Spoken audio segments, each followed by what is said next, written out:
Working remote is awesome. I get to wake up, run to my computer, get work done. Then for lunch, I get to eat amazing food. And after work, I get to go to the beach and enjoy whatever country I happen to be in. Fortunately, these days, there are a ton of jobs that will allow you to work remote, and a lot of them tend to be high paying. And many of them don't require a college degree or previous experience. And in this video, I'm gonna present 10 of the most common and best ones that I've found. And some of these jobs have the potential to make you more than a business owner. The first one I'm gonna talk about is the easiest one for you to possibly get into.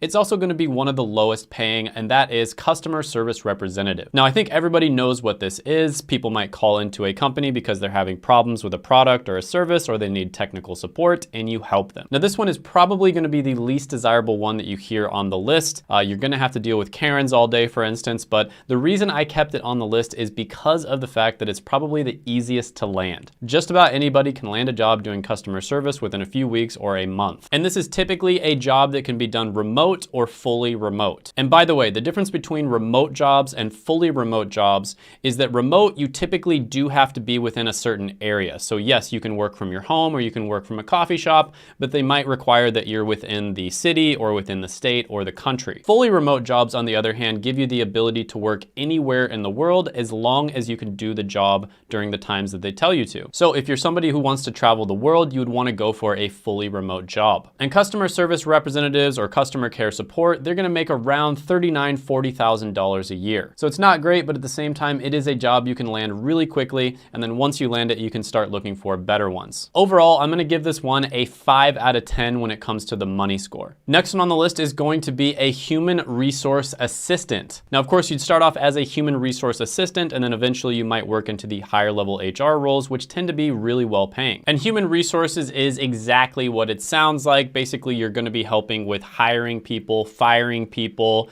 making sure that everyone is compliant. And according to LinkedIn, 85% of HR professionals claim that they can work effectively with a remote arrangement. Now, human resource assistants do make about $45,000 a year, so it's a little bit better. This one I'm gonna give a 4 out of 10 when it comes to the money score. Next one on the list is a sales development representative, and this is one I've talked about quite a bit on this channel. Another name for this one is business development representative, and this is essentially a tech sales role. And what SDRs and BDRs focus on is not so much closing sales, but they focus on prospecting and getting leads. So they connect with as many people as they possibly can. A lot of the time that's gonna be through email or LinkedIn, and then they would pass those people off to more experienced salesmen. Now, this is a role where I've interviewed people on this channel where they have literally gotten a job in 2 weeks. I think the craziest interview I did was with Della. She got a job in about a month and a half, and she was making over $100,000 a year. Like, imagine that. She literally went from a stay-at-home mom with no experience to making over $100,000 a year in a month and a half. That is the kind of opportunity that you see as an SDR. And typically they will leave you to your own devices, but you have to perform. This is not one of those roles where you can just show up to work, do maybe an hour or two of work and then, you're done. This is one of those roles where you absolutely have to perform. But with that being said, SDRs make about $78,000 a year. There's also a ton of room for moving into other positions that pay even better. It's also one of the most valuable skills you can learn in general. Almost all billionaires say that they had some sort of sales role in their background, and there's probably a reason for that. This one gets a 10 out of 10 money score. Next one on the list is going to be an accounts receivable specialist. And basically with this role, you're gonna be taking care of all sorts of different invoices or past due payments. And in some cases, you might help to negotiate contracts as well. So somebody was supposed to pay for some sort of service that you gave them. They're 6 months past due, a year past due. You would be reaching out to them and telling them, hey, you need to pay this. If you don't pay it, it's gonna start compounding. And if you don't pay it after a certain amount of time, we're gonna have to send it to a debt collection agency. Now, this is another one of those roles where you can very easily work remotely. There's pretty much no reason why you would ever have to come into the office for this one. Accounts receivable specialists make about $45,000 a year.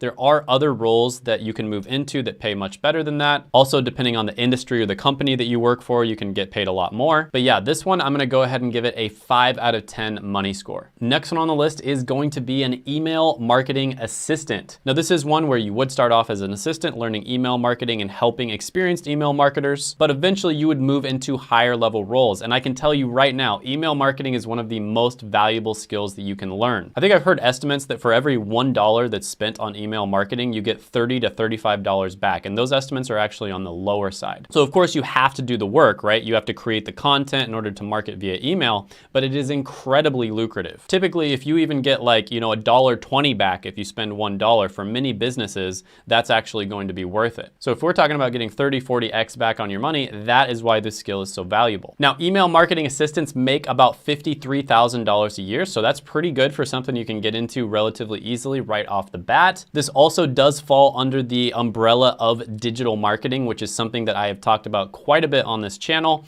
Digital marketing is one of the best skills you can learn and one of the best careers you can get into, especially at the entry level. And as I've mentioned before, my friend Seth is probably the best in the world at getting people digital marketing jobs. I'll put a link to his free masterclass down in the description as well as the pinned comment below. He's going to go over the different types of digital marketing and the best ways to get into them. So overall, I'm going to give this one a 9 out of 10 when it comes to the money score. Next one on the list is going to be a junior underwriter. Now, what junior underwriters do is they basically review loan applications and make sure that the information on those applications is correct. So not only are you making sure that the application itself is correct, but you're also making sure that the person who applied is telling the truth, right? So there's a little bit of kind of private investigator stuff going on here. Like you are going to kind of look into the person and make sure that if they say they're making $100,000 a year, they actually are. So junior underwriters make about $64,000 a year. This is one you can get into relatively easily, and it's one that you can oftentimes do remotely. There's really no reason you have to be in an office for this one, and a lot of businesses will let people work remote. So this one overall, I am going to give an 8 out of 10. Next one on the list is going to be a quality assurance analyst. This is another one I've talked about on this channel. It can be a phenomenal career to get into. And basically your job here is to make sure that there are not going to be any bugs or identify problems that might happen in software before they actually happen. Or if they do actually get out to the customer, to fix it as quickly as possible. So for instance, for some reason over the last 6 months, my bank account, whenever I log in on my online portal, will not let me transfer money from one account to the other. Clearly my bank has not hired enough quality assurance analysts because I have to do everything on my phone instead of logging in on my computer. But anyways, quality assurance analysts make about $68,000 a year. So this is a super valuable position. And the reason it's so valuable is not only does it help a company get products out faster. So for instance, maybe you get a product out a week or a month faster, which could possibly make you millions more dollars. But on top of that, it's going to decrease churn because customers get incredibly annoyed when stuff doesn't work. When software is malfunctioning or there's bugs and stuff like that, a lot of customers are just going to go to a competitor. Now I'm gonna go ahead and give this one a 9 out of 10 on the money score. And the next one is very similar to quality assurance analyst, and that is quality assurance data engineer. And they basically do very similar things, but they work specifically with data, which requires a certain skill set. So if you're working with data, you're gonna have to really know your stuff when it comes to statistics, and there's usually specific types of software you're gonna have to be very proficient with. So quality assurance data engineers make about $79,000 a year. This one is a little bit more difficult to get into, but super valuable one. This one also gets a 9 out of 10 money score. Next one on the list is going to be a webinar producer. Now this is one you've probably never heard of. Basically, this is very similar to an event planner or an event coordinator, but they do it with online events. So running a webinar, especially if there is a bunch of different people that are speaking and there's hundreds or thousands of people that are watching you live, can be very stressful. And not only do you want to take care of the technical side of things, aka making sure everything is running smoothly,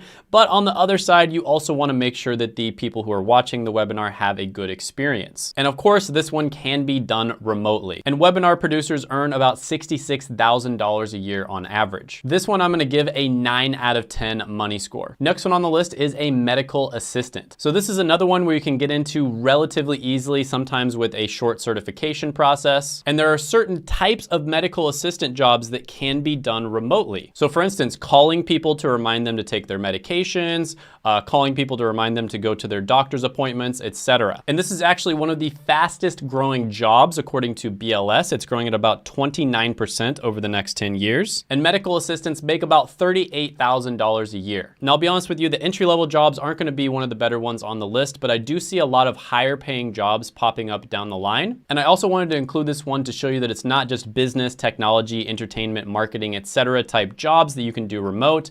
Even medical jobs you can do remote sometimes. So for instance, before I quit my job as a pharmacist, there were times when I was working remote. So I'll give this one a 5 out of 10 when it comes to the money score. Check this video out right here. I made it just for you. Go ahead, gently tap that like button, hit the subscribe button, ring the notification bell, and comment down below any thoughts, comments, criticisms, etc. And I will see you next time.